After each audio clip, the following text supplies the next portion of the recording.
Hi everyone, how's it going? I hope you're all well. I'm just gonna get straight into it. So today you will be getting a video on a true crime case, but I'm also gonna do like just a extra video, I suppose, like a bonus video. Sounds cheesy. Just something else. It's not true crime, but it is crime related. So it is some of the strange laws that we have had here in Ireland, either still in existence or up until recently. So the first one is that the freedom of Dublin City allows you to graze sheep in public areas. Freedom of city, a lot of like political people and like cultural people, sports persons, stuff like that, people who have kind of done stuff for the country receive this. I think 82 people have received it. Like some of the stuff is you wouldn't pay customs on anything that you bring in through the city walls or the city gates. So you wouldn't pay customs on anything coming into the country. And you were allowed to like pasture your sheep on any public areas, like any public gardens and stuff like that.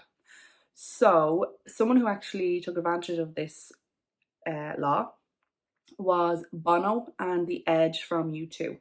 So in 2000, after receiving their freedom of the city, they done like a publicity stunt and they borrowed two lambs and went into Stephen's Green and like had them down on the grass and stuff because they were like grazing.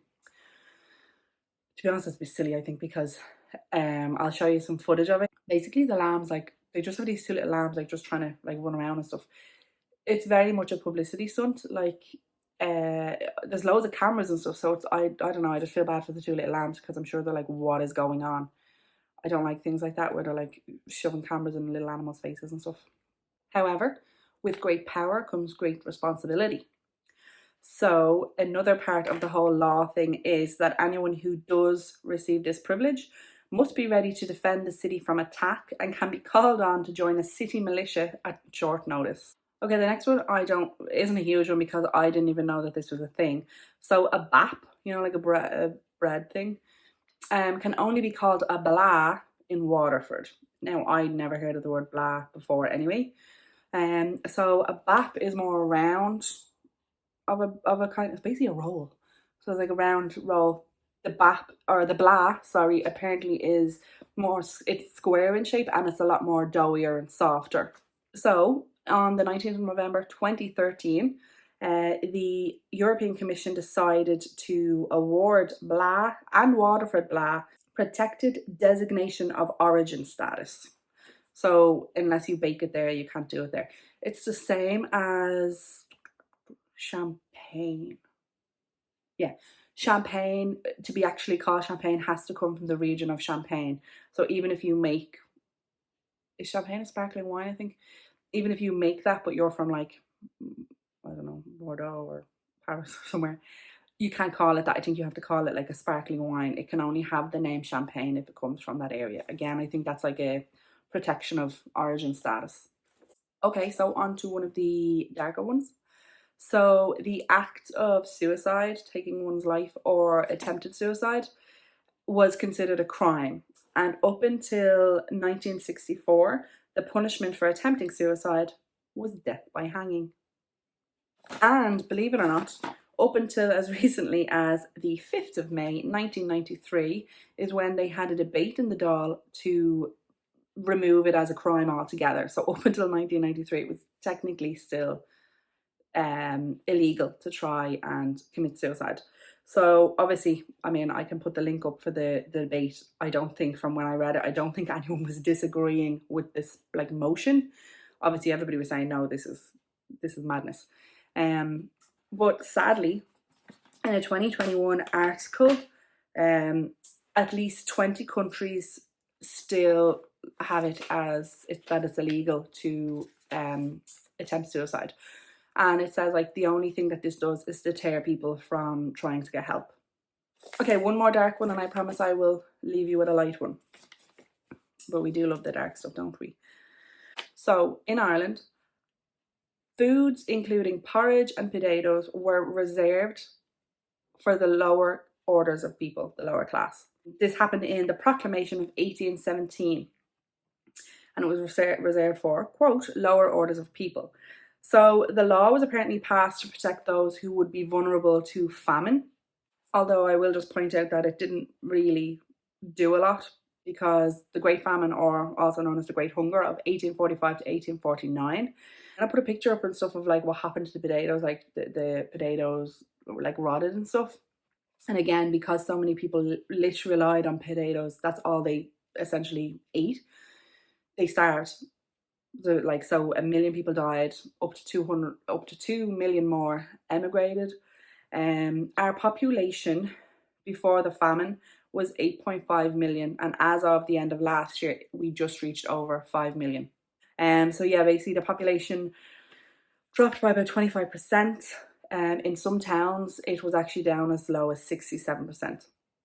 So I feel like this law, it didn't help protect those people by like protecting that stuff. It made them only rely on that stuff. You know, instead of trying, if you wanted to help them, make different foods more accessible instead of just letting them only rely on these like the poorer foods. Anyway, obviously that doesn't happen. I've been eating potatoes and porridge all my life. But the law, along with a lot of other mad laws, were abolished in 2014. Okay, babies, you ready for the good one? So, the fifth law that I am bringing you today: leprechauns are a protected species. So, in Carlingford, just below the Slieve Foy Mountain, in 1989, a publican, PJ O'Hare, was walking through like the fields, and he said that he came across a little leprechaun suit, bones, and gold coins. So he took them. Obviously, this was a big thing then, but he took them and he put them into his pub. So his pub is called PJ O'Hare's. I'll show you a picture. So it's literally like they're up in a glass case, and he called the leprechaun Sean Og. So obviously, this brought like huge exposure to the area and stuff. Some might say that was a ploy, but if you, like me, believe in the leprechauns, you know it was true.